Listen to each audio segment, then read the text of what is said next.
Hello ಸ್ನೇಹಿತರೆ, ಶ್ರೀರಂಗ ಟಿವಿಗೆ ಸ್ವಾಗತ ಸುಸ್ವಾಗತ. ಸ್ನೇಹಿತರೆ, ನಮ್ಮ ಶ್ರೀರಂಗ ಟಿವಿ ಚಾನಲನ್ನು ಸಬ್ಸ್ಕ್ರೈಬ್ ಮಾಡಿ. ಈ ದಿನ ಮಹಾ ಚೈತನ್ಯ ಶಕ್ತಿ ಶ್ರೀ ರಾಮಕೃಷ್ಣ ಪರಮಹಂಸರು ಬ್ರಿಟಿಷರು ಭಾರತವನ್ನು ಆಕ್ರಮಿಸಲು ಬಂದಾಗ ಭಾರತದ ಪರಿಸ್ಥಿತಿ ತುಂಬ ಶೋಚನೀಯವಾಗಿತ್ತು.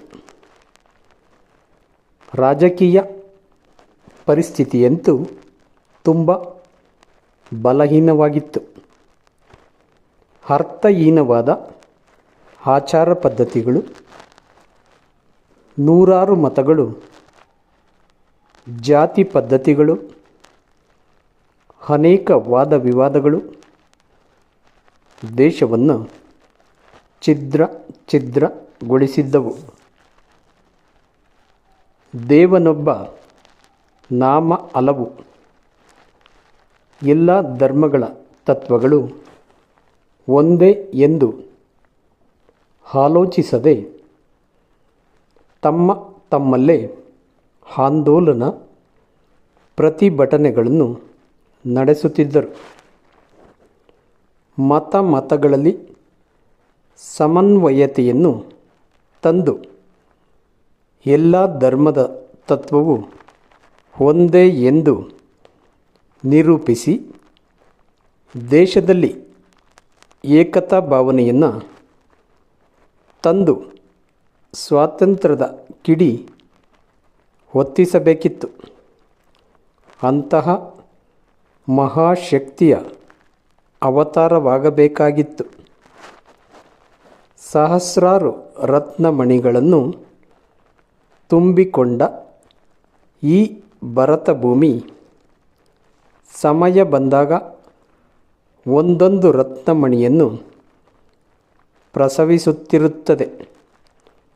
ಆ ಒಂದು ರತ್ನಮಣಿಯನ್ನು ಭರತ ಖಂಡದ ವಂಗ ದೇಶದಲ್ಲಿ ಭರತ ಭೂಮಿ ಪ್ರಸವಿಸಿತ್ತು. ಅವರೇ ಮಹಾ ಚೈತನ್ಯ ಶಕ್ತಿ ಶ್ರೀ ರಾಮಕೃಷ್ಣ ಪರಮಹಂಸರು. ಅವರ ಇನ್ನೊಂದು ಹೆಸರೇ ಗದಾಧರ. ಅವತಾರ ಪುರುಷನ ಜನ್ಮವೇ ಒಂದು ಅದ್ಭುತ ವಿಚಿತ್ರ. ಅವರ ತಂದೆ ಖುದಿರಾಮ ಚಟ್ಟೋಪಾಧ್ಯಾಯ, ತಾಯಿ ಚಂದ್ರಮಣಿ ದೇವಿ. ಬಂಗಾಲ ಪ್ರಾಂತದ ಹೂಗ್ಲಿ ಜಿಲ್ಲೆಯ ಕಾಮಾರಪುಕುರದಲ್ಲಿ 1836 ಫೆಬ್ರವರಿ 18 ಜನನ. ಬಾಲ್ಯದಲ್ಲಿ ಮಗು ಗದಾಧರ ಮುದ್ದಾಗಿ ಬೆಳೆದು ಜನರ ಮನಸ್ಸನ್ನು ಸೂರೆಗೊಳ್ಳುತ್ತಿದ್ದ. ಗದಾಧರನು ದೊಡ್ಡವನಾಗುತ್ತಿದ್ದಂತೆ ಅವನಿಗೆ ನಿರ್ಜನ ಪ್ರಿಯತೆ, ಧ್ಯಾನಾಸಕ್ತಿ, ಸೃಷ್ಟಿ ಸೌಂದರ್ಯದ ಆರಾಧನೆಗಳು ಪ್ರಿಯವಾಗತೊಡಗಿದವು. ಶ್ರೀರಾಮಕೃಷ್ಣರಿಗೆ ಮೊಟ್ಟ ಮೊದಲು ಬ್ರಹ್ಮ ಸಾಕ್ಷಾತ್ಕಾರವಾದದ್ದೇ ಸೃಷ್ಟಿ ಸೌಂದರ್ಯದ ಸನ್ನಿಧಿಯಲ್ಲಿ. ಸುಖ ಸಂತೋಷದಿಂದಿದ್ದ ಗದಾಧರನಿಗೆ ತಂದೆ ಖುದಿರಾಮರ ಅಕಾಲ ಮರಣ, ತಾಯಿಯ ಅತೀವ ದುಃಖಕ್ಕೆ ಆಘಾತಕ್ಕೊಳಗಾಗಿ ಜನನ, ಜೀವನ, ದುಃಖ, ಮರಣಗಳ ಸಮಸ್ಯೆ ಇವುಗಳಿಂದ ಚಿಂತೆಗೊಳಗಾಗಿ ಜೀವನ ನಶ್ವರವೆಂದು ತಿಳಿದುಕೊಳ್ಳುತ್ತಾರೆ. 9ನೆಯ ವಯಸ್ಸಿಗೆ ಉಪನಯನವಾಗುತ್ತದೆ. ದಿನ ಕಳೆದಂತೆ ಬಾಲಕನ ಧರ್ಮಪ್ರಜ್ಞೆ ವಿಕಾಸವಾಗುತ್ತಾ ಐಹಿಕ ವಿಷಯಗಳಲ್ಲಿ ಔದಾಸೀನ್ಯ ಹೆಚ್ಚಾದಂತೆ ಪುರಾಣ ಶ್ರವಣ, ಈಶ್ವರಾರಾಧನೆ, ದೇವತೆಯರ ಧ್ಯಾನಗಳಲ್ಲಿ ನಿರತರಾಗುತ್ತಾರೆ. ಇದೇ ಸಮಯದಲ್ಲಿ ಕೋಲ್ಕತ್ತಾದಲ್ಲಿದ್ದ ಅವರ ಅಣ್ಣ ರಾಮಕುಮಾರರ ಪಾಠಶಾಲೆಯಲ್ಲಿ ತನ್ನೊಬ್ಬನಿಂದ ಕೆಲಸ ಸಾಧ್ಯವಾಗದಿದ್ದಾಗ ಶ್ರೀರಾಮಕೃಷ್ಣರನ್ನು ಕೋಲ್ಕತ್ತಾಗೆ ಕರೆಯಿಸಿಕೊಳ್ಳುತ್ತಾರೆ. ಕ್ರಿಸ್ತಶಕ 1855ರಲ್ಲಿ ಶ್ರೀರಾಮಕೃಷ್ಣ ಪರಮಹಂಸರು ದಕ್ಷಿಣೇಶ್ವರ ಭವಚಾರಿಯು ಅರ್ಚಕರಾಗಿ ನಿಲ್ಲುತ್ತಾರೆ. ಆದರೆ ಅಲ್ಲಿ ಅವರ ಪೂಜಾ ವಿಧಾನವೇ ಬೇರೆ ಆಗುತ್ತದೆ. ಆರಾಧನೆ ಮುಗಿದ ಮೇಲೆ ವಿಗ್ರಹದ ಮುಂದೆ ಬಹುಕಾಲ ಧ್ಯಾನಸ್ಥರಾಗುವುದು, ದೇವಿಯ ಜೊತೆ ಮಾತನಾಡುವುದು, ದೇವಿಯ ಪೀಠದ ಮೇಲೆ ಹತ್ತಿ ಕುಣಿದಾಡುವುದು, ಶ್ರೀರಾಮಚಂದ್ರನನ್ನು ಒಲಿಸಿಕೊಳ್ಳಬೇಕೆಂದರೆ ಧ್ಯಾನ ಭಾವನೆಯಿಂದ ಹನುಮಂತನಾಗಬೇಕೆಂದು ಬಟ್ಟೆ ಕಟ್ಟಿಕೊಂಡು ಮರದಿಂದ ಮರಕ್ಕೆ ಜಿಗಿಯುತ್ತಾ ಗೆಡ್ಡೆ ಗೆಣಸು ತಿನ್ನುತ್ತಿದ್ದರು.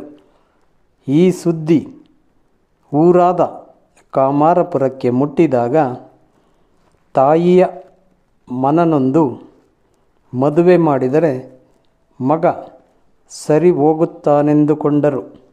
ಆದರೆ ಈ ರೀತಿಯ ಸ್ವಭಾವದವನಿಗೆ ಹೆಣ್ಣು ಕೊಡುವವರಾರು? ಆದರೂ ಮಗನನ್ನು ಊರಿಗೆ ಕರೆಯಿಸಿ ಔಷಧೋಪಚಾರ ಮಾಡಿದ್ದೂ ಆಯಿತು. ತಾಯಿ ತನ್ನ ಮದುವೆಗಾಗಿ ಚಿಂತಿಸುತ್ತಿರುವುದು ಶ್ರೀರಾಮಕೃಷ್ಣರಿಗೆ ತಿಳಿದಾಗ ಹತ್ತಿರದಲ್ಲೇ 5 ವರ್ಷದ ಹುಡುಗಿಯೊಬ್ಬಳಿದ್ದಾಳೆ ಎಂದು ಅವರೇ ತಿಳಿಸಿದಾಗ ಇವರ ವಿವಾಹವಾಗುತ್ತದೆ. ಅವರೇ ಶಾರದಾ ಮಣಿದೇವಿ. ಮುಂದೆ ನವಯುಗಾವತಾರ ಶ್ರೀರಾಮಕೃಷ್ಣರಿಂದ ಪೂಜಿತರಾಗಿ ಲೋಕಕ್ಕೆಲ್ಲ ಮಹಾಮಾತೆಯಾಗಿ ಲೋಕಪೂಜಿತೆಯಾದರು. ಶ್ರೀರಾಮಕೃಷ್ಣ ಪರಮಹಂಸರು ಸರ್ವಧರ್ಮ ಸಮನ್ವಯಾಚಾರ್ಯರಾದರು. ಎಲ್ಲ ಮತಗಳು ಒಂದೇ ಸತ್ಯದೆಡೆಗೆ ಹೋಗುವ ಬೇರೆ ಬೇರೆ ಹಾದಿಗಳೆಂಬುದನ್ನು ಮನಗಂಡಿದ್ದರು. ಯಾವನು ಕೃಷ್ಣನೋ ಅವನೇ ಶಿವ, ಅದೇ ಕಾಳಿ ಆದಿಶಕ್ತಿ, ಆತನೇ ಯೇಸು, ಅವನೇ ಅಲ್ಲ, ಒಬ್ಬ ರಾಮನಿಗೆ 100 ನಾಮಗಳು ಎಂದು ಬೋಧಿಸಿದರು. ಭಿನ್ನ ಭಿನ್ನ ಮಾರ್ಗಗಳಿಂದ ಸರ್ವರು ಏಕಮಾತ್ರ ಸತ್ಯದೆಡೆಗೆ ಹೋಗುತ್ತಿದ್ದಾರೆ. ಇದು ಅವರ ಬೋಧನೆ. ಮನುಷ್ಯರನ್ನು ಮಾರ್ಗಕ್ಕೆ ತರುವುದರಲ್ಲಿ ಶ್ರೀರಾಮಕೃಷ್ಣರಿಗೆ ಅಮಾನುಷ ಸಾಮರ್ಥ್ಯವಿತ್ತು. ಎಡೆ ಎತ್ತಿ ನಿಂತ ದುರಭಿಮಾನ ಸರ್ಪವು ಅವರ ವಚನಗಳ ಗಾರುಡಿ ಮಂತ್ರಕ್ಕೆ ಮಣಿದು ಸಾಧುವಾಗುತ್ತಿತ್ತು. ಯಾರ ಭಾರವನ್ನು ನಷ್ಟ ಮಾಡದೆ, ವಿರೋಧಿಸದೆ, ಅವರವರ ಭಾವಕ್ಕೆ ತಕ್ಕಂತೆ ಮೇಲೆತ್ತುವ ಪ್ರಯತ್ನ ಮಾಡುತ್ತಿದ್ದರು. ಶ್ರೀರಾಮಕೃಷ್ಣ ಪರಮಹಂಸರಿಗೆ ದರಿದ್ರ ನಾರಾಯಣನ ಸೇವೆ ಎಂದರೆ ಬಹು ಇಷ್ಟ. ಅವರು ದುಃಖಿಗಳನ್ನು ಕಂಡರೆ ದುಃಖಿಸುತ್ತಿದ್ದರು. ಉಪಕಾರ ಮಾಡುತ್ತೇನೆ, ಸಹಾಯ ಮಾಡುತ್ತೇನೆ ಎಂದು ಹೆಮ್ಮೆ ಪಡುವುದು ಈಶ್ವರ ನಿಂದನೆಗೆ ಸಮಾನ. ಲೋಕವೆಲ್ಲ ಮಾಯೆ, ಕಷ್ಟಪಡುವುದು ಅವರವರ ಕರ್ಮ. ನಾವೇನು ಮಾಡಲಾರೆವು, ಜಗದೀಶ್ವರನ ಇಚ್ಛೆ. ಐಶ್ವರ್ಯವನ್ನು ಸನ್ಮಾರ್ಗದಿಂದ ಅರ್ಜಿಸಿ ಸದುಪಯೋಗಪಡಿಸುವುದು. ದೇವರು ಕೊಟ್ಟ ಧನವನ್ನು ದೇವರ ಸೇವೆಗೆ ಅರ್ಪಿಸಬೇಕು. ದುಃಖಾರ್ತರಾದವರ ಸೇವೆಯು ದೇವರ ಸೇವೆಯೇ ಅನ್ನುತ್ತಿದ್ದರು. ಪರಮಹಂಸರು ಜ್ಞಾನಗಂಗೆಯ ಮತ್ತು ಭಕ್ತಿ ಯಮುನೆಯ ಪ್ರಯಾಗ ಕ್ಷೇತ್ರವಾಗಿದ್ದರು. ನಿರ್ಗುಣವೆನ್ನ ತಂದೆ, ಸುಗುಣವೆನ್ನ ತಾಯಿ ಎನ್ನುತ್ತಿದ್ದರು.